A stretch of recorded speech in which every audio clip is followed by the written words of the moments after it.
గ్లాసుడైన చాలు నందిని పాలు, కడివిడైన నేమి కల్తీ పాలు. నందిని డైరీ.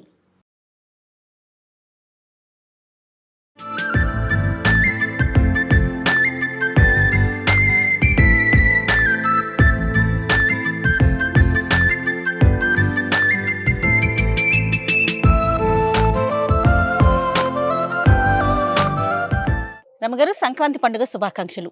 సంక్రాంతి పండుగ శుభాకాంక్షలు జయ. సుమన్ టీవీ ప్రేక్షకులందరికీ మకర సంక్రమణ శుభాకాంక్షలు. సంక్రాంతి పండుగ జనవరిలోకి వచ్చాం, పండుగలోకి కూడా వచ్చేసాం. ఎంత స్పీడ్గా చాలా పెద్ద పండుగ మనకి సంక్రాంతి. ఎలా అంటే అంటే మన ఇంట్లో మనమే పూజ చేసుకోవటం కాదు, లేదా మనమే ఏదో వండేసుకొని తినేయటం కాదు. మొత్తం చుట్టాలంతా కూడా చేరి అందరం కలిసికట్టుగా జరుపుకునే పండుగల్లో సంక్రాంతి ఒకటి కదా రమగారు. గొబ్బెమ్మల దగ్గర నుంచి, ఉదయం ముగ్గు వేసే దగ్గర నుంచి అందరం కలిసి సామూహికంగా ఎవరి గుమ్మంలో వాళ్ళు వేసుకుంటాం. అయినా కూడా సామూహికంగా ఒకరితో ఒకరు మాట్లాడుకుంటూ ముందుకు తీసుకెళ్లే ప్రయాణం కదా ఇది. సంక్రాంతి విశిష్టత ఒక్కసారి. ప్రతి నెల ఒక సంక్రమణం వస్తుంది మనకి. అవును, ప్రతి నెల సంక్రాంతి వస్తుంది. ఈ రవి సంక్రాంతులని సాధారణంగా లెక్క పెట్టాం. కాకపోతే పురాతన కాలం నుంచి రైతులకి సంక్రమణాలు లెక్క. ఏ సంక్రమణం అప్పుడు ఏం చేయాలి, ఈ నెలలో విత్తనాలు వేసేటప్పుడు సంక్రమణ విధిని చూసుకునే పద్ధతి ఉండేది ఇది వరకు. ఇప్పుడు అసలు మనం పంచాంగం ప్రకారం విత్తనాలు విత్తటము అవి ఆ విధానం మార్చేసుకున్నారు. కార్తెలు చూస్తాం కదా, రోహిణి కార్తె మనకు తెలిసింది. రోహిణి కార్తె, అవునండి. కార్తెలు చూడటం, ఆరుద్రల్లో గింజలు వేయాలి, ఇలా సిద్ధాంతం ప్రకారం పాతకాలంలో చేసేవాళ్ళు. కాకపోతే ఈ సంక్రమణాలు ఏంటంటే మన పూజా విధానానికి పండుగల కోసం ప్రత్యేకంగా 2 సంక్రమణాలు మనం విశేషంగా చేసుకుంటాం. ఒకటి ధను సంక్రమణం డిసెంబర్ 16వ తారీఖు, రెండోది ఇప్పుడు ఈ మకర సంక్రమణం, ఇది ఇప్పుడు జనవరి 15. అయితే ఈ మకర సంక్రమణం ఏంటంటే ఉత్తరాయణ పుణ్యకాలం మొదలవుతుంది. దేవతల నిద్రాకాలం అయ్యి దేవతల మెలకు కాలం వస్తుంది ఇప్పటి నుంచి. చూడు ఎంత అద్భుతమైన సమయం అంటే ఇది.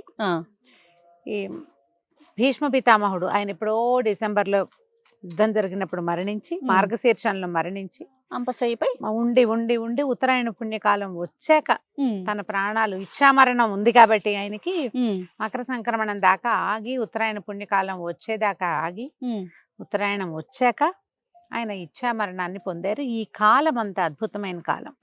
అయితే ఇంత అద్భుతమైన కాలానికి ఆదిగా చెప్పబడేటువంటి సంక్రమణ సమయంలో మనం పూజా విధానం చేసుకోవటము, పెద్దవాళ్ళకి పెట్టుకోవటము, తర్వాత ఈ పంటలు ఇంటికి వచ్చే కాలం కాబట్టి, కాలం అంటే ఈ ఒక రోజు రావుగా ఇక ముందు నుంచే వస్తూ ఉంటాయి. ఈ అద్భుతమైన ఇవాళ చేసిన దానము 1,000,000 రెట్లు ఫలితం ఇస్తుందని చెప్తారు. ఎప్పుడైతే మనకి మకర సంక్రాంతి సంక్రమణం జరిగిందో ఆ రోజున కుష్మాండ దానం అంటే గుమ్మడి పళ్ళు దానం చేయటం, కళ్యాణ పూషణకాయ అదే అంటారు మన పచ్చగుమ్మడి, పచ్చటి గుమ్మడి పండుని దానం చేస్తే భూమిని దానం చేసిన ఫలితం లభిస్తుంది. మొత్తం గుమ్మడికాయ తీసుకెళ్ళలేమంటారు. అవును, చెక్కలు చేసి పంచండి అమ్మా, ఏం పర్వాలేదు.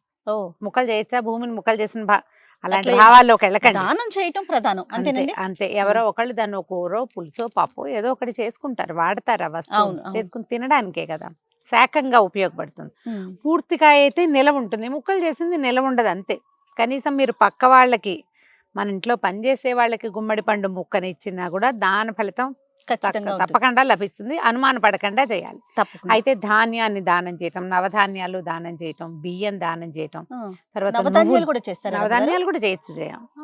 అవి కూడా చేయొచ్చు. నవధాన్యాల్లో ఏ ధాన్యం మనకు అందుబాటులో ఉంటే దాన్ని చెయ్యొచ్చు.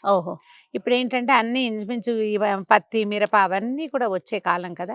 కంబళ్ళు, దుప్పట్ల లాంటివి ఇవ్వటము, తర్వాత పెద్దవాళ్ళకి పెట్టడం అంటే తాత తండ్రుల పేర్లు చెప్పుకొని ఇళ్లలో విధానంగా చక్కగా ఆకులు పరిచి అన్ని రకాల ఆహార పదార్థాలు చేసి ఆకులు నింపి పెద్దవాళ్ళకి చూపించి బట్టలు పెట్టి దాన్ని ఎవరికైనా ఇచ్చే విధానం ప్రాంతాల్లో కనపడుతుంది. తర్పణాలు విడిచే విధానం బ్రాహ్మణులు అంటే జంధ్యం యజ్ఞపూయితం ఉన్న వాళ్ళు తర్పణం విడిచే విధానం.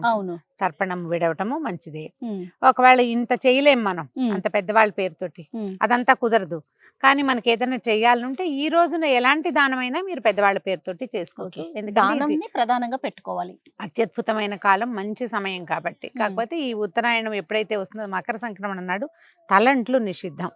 సంక్రమణం రోజున తలంటి పోసుకోకూడదు. ఇదే కాదు, నెలలో ప్రతి రవి సంక్రాంతి జరుగుతుంది. ఇంచుమించు 15-16 తారీఖుల్లో క్యాలెండర్ చూడడం అలవాటు చేసుకోవాలి జయ. నేను ఎప్పుడు అది చెప్పాలి, ఎప్పటికప్పుడు చెప్తాను నేను. క్యాలెండర్ చూడండి, క్యాలెండర్ చూస్తే మనకి ఏకాదశి తెలుస్తాయి, సంక్రమణాలు తెలుస్తాయి, ఏ రోజు ఏది విధి అనేది మనకు ఒకటి క్లియర్ పిక్చర్ ఉంటుంది కదా. సంక్రమణం రోజు తలస్నానం చేయకూడదు. చేయకూడదని చెప్తారు ఖచ్చితంగా. అదేలేండి. ఎందుకంటే అది పితరుల కాలంగా చెప్పబడుతుంది. మిగిలిన సంక్రాంతులు ఎట్లా ఉన్నా ఈ ఒక సంక్రాంతికి మనం భోగినాడు తలంటి పోసుకుని ఉంటాం కదా, ఎట్లా అవును అవును. భోగినాడు తలస్నానం చేస్తాం కాబట్టి ఒకవేళ ఏదైనా చేయదలుచుకుంటే ఒట్టి వాటర్ వాష్ తప్పిస్తే నెత్తి మీద నూనె పెట్టుకోవటం లాంటివి చేయకూడదు. అన్ని రకాల దానాలు మంచివే. స్నేహితులను కలుసుకోవటము, ఎవరినైనా మాట్లాడటము, ఎప్పటి నుంచో మాట్లాడడం మానేసిన స్నేహితులను కలిసేందుకు కూడా ఇది మంచి సమయం అని చెప్పండి. ఇది ఇంకా బాగుంది. అవును, ఎప్పటి నుంచో మానేస్తాం, కొంతమందితోటి మాట్లాడడం మానేస్తాం. హ్యాపీ సంక్రాంతి అని సంక్రాంతి పండుగ నాడు విష్ చేయండి, వాళ్ళు మళ్ళీ కలుస్తారు మీతోటి. ఈ సమయం అలాంటిది, చాలా మంచి సమయం కదా. ఏదైనా కొత్త పనులకు శ్రీకారం చుట్టడం. జనరల్గా సంక్రమణాల్లో కొత్త పనులు ఏం చెయ్యం, కానీ ఈ సంక్రమణం రోజున చెయ్యొచ్చు. ఓకే, ఇది మన జీవితాల్లో పెద్ద పండుగ కాబట్టి. పైగా ఏంటంటే ఈ రోజు నుంచి సూర్యుడు ఉత్తరం వైపుకి వాలి ప్రయాణం మొదలు పెడతాడు. దీంతో ఏమవుతుంది, కొంచెం ఎండ, సూర్యుడు తేజస్సు పెరుగుతుంది. అవును, మాఘం వచ్చేస్తుంది, కొంత దగ్గరలోకి వచ్చేసింది కదా. అవును. మాఘమాసానికి ముందే సూర్యుడు మనకి వేడెక్కటం మొదలు పెడతాడు. వాతావరణంలో మార్పులు వస్తాయి. జీవితంలో మార్పు తెచ్చుకునేందుకు కూడా ఇదొక రోజుగా ఆలోచించుకుని మనం పండగని ముందుకు అందుకే తీసుకెళ్ళొచ్చు. కదా రమ్మగారు అంటారు, కష్ట సుఖాలు వస్తే వెళ్ళిపోతాయి. అదే వాతావరణం చూడండి, మనం ఆపగలుగుతామా? ఏం Nature మార్చలేము. ఏమీ దాని పని అది చేసుకుంటూ ఏదో కష్టం వెళ్ళిపోతూనే వచ్చిందని ఉంటుంది. అలాగే దిగులు పడుతూ ఆగిపోతూ ఉంటాం. కూర్చుంటాం. ఆ, మనం కూర్చుంటాం కానీ రోజు కూర్చోదే, అది రోజు కూర్చోద్దు. సూర్యుడు చంద్రుడు కూర్చోరు, వాళ్ళ దారిని వాళ్ళు తిరుగుతూ ఉంటారు. అవును 6 అవును. నెలలు దక్షిణం వైపు ప్రయాణం చేసిన సూర్యుడు ఈ రోజు నుంచి ఉత్తరం వైపుకి ప్రయాణం చేయటం మొదలు తన దిశ పెడతాడు. మార్చుకుంటాడు. పక్కకి వాలడం మొదలు పెడతాడు. ఒకే రోజున వాలడు కానీ మొదలు పెడతాడు. కాబట్టి ఇది దేవతల తాలూకు మెలకువ సమయంగా చెప్తారు. ఓకే, వాళ్ళ హాయిగా మెలకు వస్తుంది. ఇప్పుడు ఇంక నుంచి మన విధానం మారుతుంది అనమాట. మొన్నటి దాకా బోల్డ్ అని పూజలు చేసాం మనం, అవును.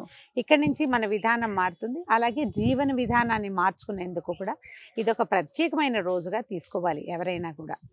అంటే మనం పండగకి బొమ్మలు పెట్టుకుంటాము, తర్వాత బొమ్మల పండుగ చేస్తాం, భోగి పళ్ళు పోసుంటారు నిన్నటి రోజున. అవును అవును. ఈ బొమ్మలు పెడతాం కదా, ఈ రోజు దీంట్లో ఏంటంటే మనం గుమ్మడి పళ్ళు, దోస పళ్ళు లాంటివి కూడా బొమ్మల్లో పెట్టచ్చు. దోస పళ్ళు కూడా ఇవ్వచ్చు చేయ, దానంగా రమ్మగారు. దోస పళ్ళు కూడా ఇవ్వచ్చు. దోస పండు కూడా మంచిదే ఇవ్వటం. ఓకే, అవి కూడా ఇవ్వచ్చు. చక్కగా పూజలు చేసుకోవచ్చు, హాయిగా పండగ చేసుకోవటం, అందరినీ పిలవటం, తర్వాత పిండి వంటలు చేయటం. ఈ సంక్రాంతి పండగ అనగానే మనం అరిసెలు చేస్తాం. అరిసెలే ఊళ్ళల్లో కనపడతాయి బాగా. అవును అవును అవును. చక్కగా నిన్నటి దాకా చేయకపోతే ఈ రోజు అరిసెలు చేసుకోవచ్చు. ఈ అరిసె అనే పాకం ఏంటంటే ఆ నిలవ ఉంటుంది. ఆ, మనకి ఇంత నిలవ ఉండే వస్తువు ఇంకొకటి ఉండదు అసలు. అవును అవును. పాకం కూడా మనం నిలవ పెట్టుకోవచ్చు. అవును. అరిసె చేసే కాదు, ఆ, పాకాన్ని అరిసె కూడా పాకాన్ని పెట్టుకోవచ్చు. కూడా నిలవ పెట్టుకోవచ్చు. ఈ అరిసె బియ్య పిండి, నూనె, వాటితోటి బెల్లం తోటి కలిపి చేసే ఈ పదార్థాన్ని పంచుకుని తినటం మంచిది. పండగని హాయిగా సరదాగా నవ్వుతూ ముందుకు తీసుకెళ్ళటమే. మీరు ఎలా చేసుకునేవారు రమ్మగారు చిన్నప్పుడు? బొమ్మలు పెట్టేవాళ్ళం చేయం. ఇంట్లో బొమ్మల కొలువు పెట్టుకునేవారు? బొమ్మలకలు భోగి పండుగ రోజు పొద్దున్నే తెల్లవారేసరికి మేము భోగి మంట దగ్గరికి వెళ్ళామా, వెళ్ళి తిరిగి వచ్చి స్నానాలు చేసేసరికి మా నాన్నగారు, అన్నయ్య నాన్న ఉన్నప్పుడు నాన్న చేసేవారు. తర్వాత అన్నయ్య అన్ని చెక్కలేయటం, ఏర్పాటు చేయటం, చాందనీలు కట్టడం. మేము పైనుంచి బొమ్మలు ముందు రోజు దించేవాళ్ళం. అన్ని శుభ్రంగా దుడటం, బొమ్మలు పెట్టడం, గౌరీదేవిని పెట్టడం. సంక్రాంతి రోజున మేము పేరెంటం పిలుచుకునేవాళ్ళం. ఓకే, ఈ సంక్రాంతి నాడు పేరెంటమే ఎక్కువ విశేషం. ఎందుకంటే సంక్రమణం అప్పుడు మనం ఏం చేయాలంటే ఈ తూర్పాంధ్ర, ఉత్తరాంధ్ర ఆ వైపు వాళ్ళు ఏం చేస్తారు, దారపోసుకోవటం అంటారు.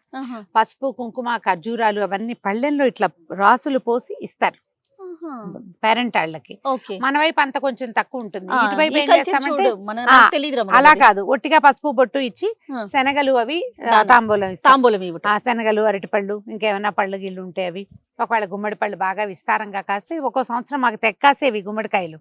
ఆ గుమ్మడికాయలు కూడా ఇచ్చేవాళ్ళం. కొబ్బరికాయలు ఇచ్చేవాళ్ళం తాంబూలంలో, అది తక్కువ. కొబ్బరికాయలు బాగా, అరటిపళ్ళు అవి ఇచ్చేవాళ్ళము. తర్వాత ఈ పేరెంటం చాలా ఇంపార్టెంట్. చక్కెర పొంగల్ ఒకటి బాగా చేసుకునేవాళ్ళం ఆ రోజు. సంక్రాంతి పండుగ రోజున చక్కెర పొంగలే విశేషం. ఈసారి మనం కూడా స్టూడియోలో చక్కెర పొంగల్ చేద్దామా? ఖచ్చితంగా చేద్దాం. చక్కెర పొంగల్ చేసుకోవటం విశేషంగా కనపడుతుంది. భోగినాడే ఇంచుమించుగా మనకు గోదా కళ్యాణం జరిగిపోతుంది. అవును, సంక్రాంతి పండగ మన ఇంట్లోనే తాతగారు వాళ్ళు ఉన్నప్పుడు తర్పణాలు విడవటం కూడా ఉండేది.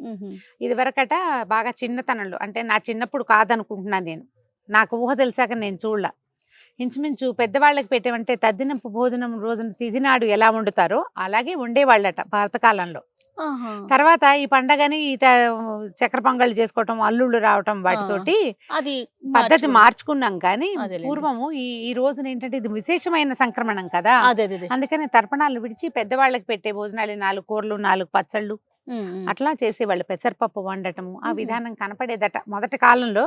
ఇటీవల నాకు తెలిసి ఒక 30-40 సంవత్సరాలుగా మనం చక్కెర పొంగల్ చేసుకోవటము అవే తెలుసు నాకు. అవును. కొన్ని కొన్ని ప్రాంతాచారాలు ఉంటాయి కదా, ఒక్కొక్క అంతే. ఊళ్ళల్లో ఒకటి ఉంటుంది. పెద్దవాళ్ళకి పెట్టే ఆచారం ఉంటే కనుక వాళ్ళ కోసం ఏమి వండాలో అవే వండుతాం. ఇప్పుడు మా ఇళ్లలో అయితే ఇవి, ఆ. కొన్ని చోట్ల గారెలు, బూర్లు, పప్పలు వండుతారు, అన్ని అవును, రకాలు. అవును, అవును. విధానాన్ని బట్టి మన ప్రాంతీయమైన ఆచారం ఏది ఉంటే దాన్ని పాటించాలి. ఆ, మనం ఆ. యూట్యూబ్ లో చూసో లేకపోతే టీవీలో చూసో ఆ, వాటిని ఎవరైనా ఇతరుల ఆచారాలు కాకుండా ఆ. మన ప్రాంతం, మన ఊళ్ళలో ఏం చేస్తారు, పప్పు పొంగల్ చేస్తారు, దాంట్లోకి పచ్చి పులుసు చేసుకునే ఆచారం అవును, కనపడుతుంది. అవును. మనం ఏం చేస్తామో, మన ఇళ్ళలో ఏం చేస్తారు, మన ప్రాంతాల్లో ఏం చేస్తారో దానిని తప్పక పాటించి పండగని ముందుకు తీసుకెళ్ళండి. సంస్కృతి సాంప్రదాయాలు మనం చేసే విధానంతోటే, అవును. అలవాటుగా చేసే దాంతోటే ముందుకెళ్తాయి. ఇప్పుడు మన తాతలు నాన్నలు చేశారు, మనం నేర్చుకున్నాం, ఉమ్, మనం చేస్తే మన పిల్లలు నేర్చుకుంటారు. ఖచ్చితంగా. అలా వాళ్ళు పండగని ముందుకు ఇంట్లో తీసుకెళ్తారు. పూజా విధానం ఏమన్నా ఉంటుందా రమ్య గారు? మామూలుగా మనం ప్రతిరోజు చేసుకునే విధానమే ఫాలో అవుతాం, అంతే ఎవరిళ్ళలో కదండి? వాళ్ళదే చేయ, అవును. ఏ విధానం ప్రత్యేక విధానం అయితే ఏమి ఉండదు, ఏం అవును. లేదు. ఇప్పుడు బొమ్మలు పెట్టుకున్న చోట అయితే గౌరీ పూజా విధానం కనపడుతుంది. ఆ, బొమ్మలు పెట్టిన చోట, ఒకవేళ బొమ్మలు పెట్టలేదు అనుకోండి, ఆ, మామూలు పూజా విధానమే. మనం ఏ చక్కెర పొంగల్ చేసామో అది నివేదన చేసుకోవటం, అంతే. చుట్టుపక్కల వాళ్ళకి పంచి పెట్టుకోవటం. ఈ పంచటం విధానాన్ని మన పద్ధతిని బట్టి ఆ, అవతల వాళ్ళు ఒప్పుకోవాలి, అది కూడా ఆహా. కదా. అయితే ఈ సంక్రమణ రోజున నువ్వులతో చేసిన పదార్థాలు కూడా మనం పంచుకుంటే బాగుంటుంది. ఈజీ మెథడ్ ఏంటంటే, నువ్వుల దానం అంటే ఎవరికి ఇస్తాను చేయ, సులువు కాదు అది. అవును. అందుకని మనం ఏం నువ్వుండ. చేస్తాం, చక్కగా నువ్వులు ఉండలు చేసేసి పాకం పట్టేస్తే చక్కగా చిక్కీలాగా చేసామంటే పంచుకుని తినచ్చు. ఈ నువ్వులు ఏంటంటే ఈ పుష్యమాసం కదా ఇది, అవును. మార్గశీర్ష పుష్యమే. మార్గశీరంలో సగంలో మార్గళి మొదలైంది, అవును, దాని చివరికి ఇది వచ్చింది, పుష్యం ఆల్రెడీ వచ్చేస్తుంది. అవును. ఈ పుష్యమాసానికి అధిపతి శని. ఆహా. అందుకని ఆయనకి ప్రీతిగా ఉండే నువ్వుల్ని గనక మనం విస్తారంగా దానం చేస్తే ఓకే. శని తాలూకు ఎఫెక్ట్ కొంత తక్కువ ఉంటుంది. నల్లటి కంబళ్ళు దానం చేయటం అవన్నీ కూడా ఉమ్, శని ప్రీత్యర్థం చేసేవి. ఓకే. ఇప్పుడు మనం సాధారణంగా చేసే దానం కూడా మన గ్రహస్థితిని బాగు చేస్తుందంటే ఎందుకు చేయకూడదు మనం అది ఖచ్చితంగా చేయాలి కదా. ఇప్పుడు దానికి విధానం ఒకర్లా మా ఊళ్ళో అవును. చేయరండి అని అనాల్సిన పని లేదు. అవును. మీ ఊళ్ళో చేసేవి ఏం చేయాలి, మన ఇంట్లో వండుకునే వంటలు, మన పూజా విధానము, ఉమ్, ప్రాంతీయ ఆచారాలు అవైతే దాన ప్రక్రియ ఏ ప్రాంతంలో చేసేదైనా ఈ కాలానికి అనుగుణమైంది ఎవరు చెప్పినా చేయొచ్చు. ఖచ్చితంగా. అందులో భాగం ఏంటంటే ఈ నువ్వులు దానం చేయటము, కంబళ్ళు దుప్పట్లు దానం చేయటము, ఉమ్, తర్వాత ఏమో కూష్మాండ దానం, గుమ్మడి పళ్ళ లాంటివి దానం చేయటం, పళ్ళు ఎవరికైనా ఫ్రూట్స్ అవి పళ్ళు అవి ఇవ్వటము, ఆహార ధాన్యాలు ఇవ్వటము. ఇది ప్రాంతీయంగా ఉండక్కర్లేదు, అందరం చేసేయచ్చు. కలిసిమెలిసి చేసుకోవటం, దానం చేయటం అనేది చేయటం మనం అంటే ప్రధానంగా పెట్టుకోవాలి. మన చేత్తో ఇచ్చిన దాని ఎఫెక్ట్ ఫలితము మనకి తప్పక లభిస్తుంది 100%. కదా. అది ఏ ప్రాంతానికైనా రమగారు, పనిచేస్తుంది. లభించకపోవచ్చు, ఒక తృప్తి ఉంటుంది ఉంటుంది, చూడండి, సంతోషం. అది చాలు కదండి. అదే ఎవరికైనా మనం ఇచ్చిన వస్తువు ఉపయోగపడితే అది ఆ సాటిస్ఫాక్షన్ ఇస్తుంది. అదే మన జీవితానికి సంతోషానికి మూలం ఏంటంటే సాటిస్ఫాక్షనే కదా. తృప్తి అంతేగా. వల్లే సంతోషం వస్తుంది. అంతే. చక్కగా ఈ విధంగా సంక్రాంతి పండుగని ముందుకు తీసుకెళ్ళండి. ప్రేక్షకులందరికీ, మీ ప్రాంతపు సంస్కృతి సంప్రదాయాల్ని ముందుకు తీసుకెళ్ళండి. మరొకసారి సుమన్ టీవీ ప్రేక్షకులందరికీ సంక్రాంతి శుభాకాంక్షలు.